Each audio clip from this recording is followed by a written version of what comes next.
નમસ્કાર દર્શક મિત્રો, @ગુજરાતમાં આપનું સ્વાગત છે। અચાનક રસ્તા પર આવી ચઢેલી ગાય, ટ્રાફિક જામ, હોર્નનો અવાજ અને એક જ ક્ષણમાં સર્જાતો અકસ્માત।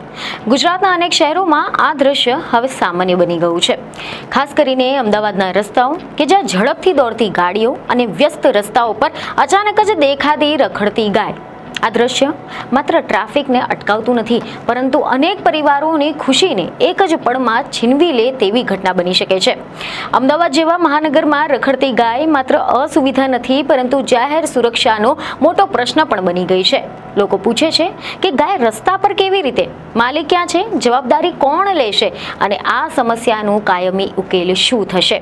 આજના સમયમાં જ્યારે શહેરો સ્માર્ટ બની રહ્યા છે, ત્યારે આવી સમસ્યાઓનો ઉકેલ પણ ટેકનોલોજીથી જ શોધવો પડશે, અને એ જ દિશામાં ગુજરાત સરકારે એક મોટું અને મહત્વપૂર્ણ પગલું ભર્યું છે।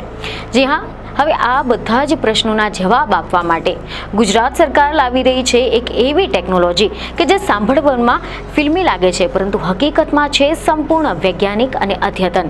હવે ગાય રસ્તા પર હશે અને માલિક જેલમાં પહોંચશે, કારણ કે હવે ગાય પોતે જ તેની ઓળખ આપશે તેના નાક દ્વારા। જી હા, જેમ માણસની ઓળખ ફિંગરપ્રિન્ટથી થાય છે, એવી રીતે દરેક ગાયના નાકની રચના દુનિયામાં એકમાત્ર અને યુનિક હોય છે।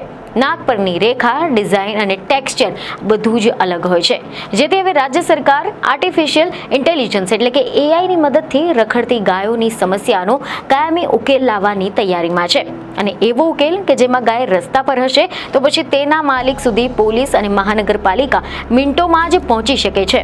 સમાચાર એવા સામે આવી રહ્યા છે કે ગુજરાતના મુખ્યમંત્રી ભૂપેન્દ્રભાઈ પટેલના નેતૃત્વમાં ગાંધીનગરમાં સ્થાપિત એઆઈ સેન્ટર ઓફ એક્સલન્સ હવે માત્ર સંશોધન પૂરતું નહીં, પરંતુ સીધું જ શાસન અને નાગરિકોની સેવાઓમાં ટેકનોલોજીનો ઉપયોગ કરી રહ્યો છે।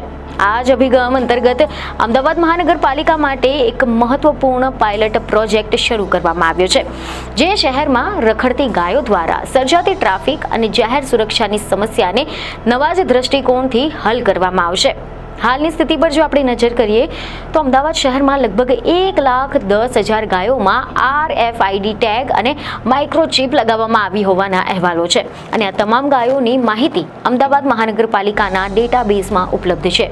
શહેરના 130થી વધુ મહત્વપૂર્ણ જે ચોરાહા છે, જંકશન છે, તેના પર સીસીટીવી કેમેરા કાર્યરત છે, અને આ કેમેરાની મદદથી રખડતી ગાયોના ફોટા લેવામાં આવે છે, અને ત્યારબાદ મેન્યુઅલી માઇક્રોચિપ અથવા તો RFID ટેગ સ્કેન કરીને ગાયના માલિકની ઓળખ કરવામાં આવે છે। પરંતુ આ પ્રક્રિયા સમયખોર છે, માનવ શ્રમ પર આધારિત છે, અને ઘણી વખત તો કાર્યવાહી મોડેથી થતી હોય છે। આ જ ખામીને દૂર કરવા માટે હવે એઆઈ ટેકનોલોજીને જોડવામાં આવી છે। ગિફ્ટ સિટી ગાંધીનગર સ્થિત એઆઈ સેન્ટર ઓફ એક્સલન્સ દ્વારા એક નિષ્ણાંત એજન્સીને અદ્યતન એઆઈ મોડલ વિકસાવવાની જવાબદારી સોંપવામાં આવી છે। એજન્સી હાલ તો ડીપ લર્નિંગ અને કોમ્પ્યુટર વિઝન આધારિત એઆઈ મોડલ પર કામ કરી રહી છે, જે ટૂંક જ સમયમાં રિસ્ટરિંગ કમિટી સમક્ષ મૂકવામાં આવશે। અને અત્યાર સુધીમાં શું થયું તો પછી પહેલાં તો ગાય પકડાય, ફોટો લેવાય, RFID કે પછી માઇક્રોચિપને મેન્યુઅલી સ્કેન થતું હતું, જેના પછી માલિકને શોધવામાં આવતા હતા। સમય જતો, ઉર્જા જતી અને ઘણી વખત કાર્યવાહી મોડેથી થતી હતી, પરંતુ હવે એઆઈ આ બધું જ કામ રિયલ ટાઈમમાં જ કરી નાખશે। સેકન્ડોમાં જ ગાયની ઓળખ થઈ જશે, અને તરત જ માલિકનું નામ, સરનામું અને વિગતો અધિકારીના હાથમાં આવી જશે। હવે જાણીએ કે આ પ્રસ્તાવિત જે એઆઈ મોડલ છે તે કેવી રીતે કામ કરશે। તો જ્યારે કોઈ ગાય રસ્તા પર રખડતી જોવા મળશે, ત્યારે સીસીટીવી કેમેરા દ્વારા તેમને લેવામાં આવતી લાઈવ તસવીરો સીધા જ એઆઈ સિસ્ટમ સુધી પહોંચાડવામાં આવશે। એઆઈ ગાયના ચહેરાને સ્કેન કરશે અને ખાસ કરીને ગાયનું નાકની ઓળખ કરશે। વિજ્ઞાન અનુસાર દરેક ગાયના નાકની રચના માનવીયના ફિંગરપ્રિન્ટ જેવી સંપૂર્ણપણે યુનિક હોય છે। નાક પરની રેખાઓ, પેટર્ન, ટેક્સચર એક પણ ગાય બીજી ગાય જેવી નથી દેખાતી। આની સાથે સાથે ગાયની આંખોની રચના, ચહેરા, પગના ધાગા અને નિશાનાની સાથે જ અન્ય વિશેષ ઓળખ પણ એઆઈ દ્વારા સ્કેન કરવામાં આવશે। આ તમામ માહિતી અમદાવાદ મહાનગરપાલિકાના ડેટાબેઝ સાથે મેચ કરવામાં આવશે, અને પછી ગણતરીની મિનિટોમાં જ ગાયની ઓળખની સાથે તેના માલિકનું નામ, સરનામું અને વિગતો અધિકારીઓના સ્ક્રીન પર દેખાઈ જશે। અર્થાત હવે ગાય પકડવાની જે ઓળખ છે તે ઓળખ નહીં રહે, પરંતુ ગાય દેખાતાની સાથે જ ઓળખ થઈ જશે।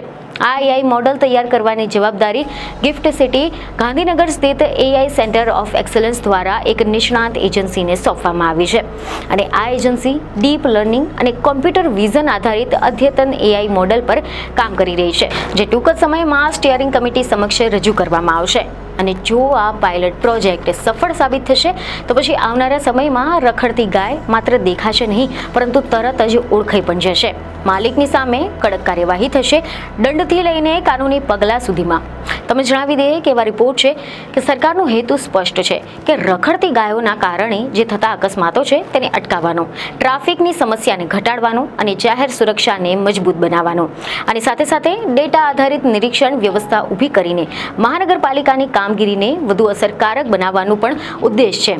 અને જો આ પાયલટ પ્રોજેક્ટ સફળ સાબિત થશે તો પછી આવનારા સમયમાં આ મોડલને અમદાવાદ ઉપરાંત રાજ્યના અન્ય શહેરોમાં પણ લાગુ કરવામાં આવશે. આ માત્ર ટેકનોલોજીનો ઉપયોગ નથી, આ છે સ્માર્ટ ગવર્નન્સ તરફથી ગુજરાત સરકારની આગેકૂચ કે જ્યાં AI નિર્ણયમાં મદદ કરશે, CCTV જવાબદારી નક્કી કરશે અને જાહેર સુરક્ષા સર્વોચ્ચ પ્રાથમિકતા બનશે. હવે સમય આવ્યો છે રખડતી ગાયને સમસ્યા નહીં, ભાવનાત્મક નહીં, પરંતુ વિજ્ઞાન અને ટેકનોલોજીકલ રીતે ઉકેલ લાવવાનો. આ છે ગુજરાતના સ્માર્ટ સિટી વિઝનનો એક ભાગ કે જ્યાં AI માત્ર ઓફિસોમાં નહીં, પરંતુ રસ્તા પર ઉતરીને લોકોની સુરક્ષા કરશે. હવે પ્રશ્ન એક જ છે કે રખડતી ગાય રાખશો તો નાક કહી દેશે તમારું સત્ય, અને AI બતાવશે તેનો સાચો માલિક કોણ છે.